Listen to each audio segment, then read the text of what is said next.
శ్రీశక్తి పథకం విజయవంతమైన సందర్భంగా నర్సరావుపేట పట్టణంలోని టౌన్ హాల్లో ఘనంగా విజయోత్సవ సభకు తరలి రావాలన్న ఎమ్మెల్యే డాక్టర్ చంద్రవాడ అరవింద్ బాబు. ఆంధ్రప్రదేశ్ కూటమి ప్రభుత్వం అమలు చేస్తున్న శ్రీశక్తి పథకం విజయవంతమైన సందర్భంగా సెప్టెంబర్ 2 సాయంత్రం 3 గంటలకు నర్సరావుపేట పట్టణంలోని టౌన్ హాల్లో ఘనంగా విజయోత్సవ నిర్వహించనున్నారు. ఈ మేరకు నర్సరావుపేట ఎమ్మెల్యే డాక్టర్ చంద్రవాడ అరవింద్ బాబు పిలుపునిచ్చారు. ఈ సభకు ఉమ్మడి కూటమి కార్యకర్తలు నాయకులు అశేషంగా తరలి రావాలని పిలుపునిచ్చారు. ప్రత్యేకంగా జనసేన మహాశక్తి మహిళలు, వీర మహిళలు మరియు నియోజకవర్గంలోని మహిళలు ఈ కార్యక్రమంలో పాల్గొనాలని ఆయన కోరారు. మా ప్రభుత్వం హామీలను త్వరగా అమలు చేస్తున్నట్లు మహిళలకు తెలియజేయడానికి ఇది మంచి అవకాశమని ఎమ్మెల్యే అరవింద్ బాబు అన్నారు. అందరికీ నమస్కారం.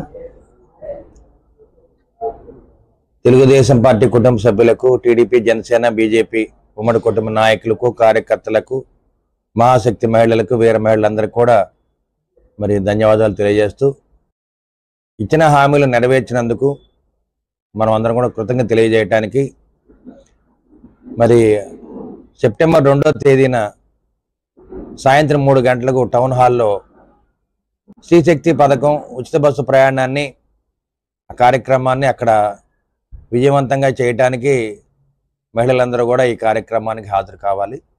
అదేవిధంగా ఉమ్మడి కుటుంబం ఏర్పడిన తర్వాత ఇచ్చిన హామీలన్నీ నెరవేరుస్తూ ముందుకెళ్తున్న నారా చంద్రబాబు నాయుడు గారికి, పవన్ కళ్యాణ్ గారికి మనం అందరం కూడా ధన్యవాదాలు తెలియజేయాలి.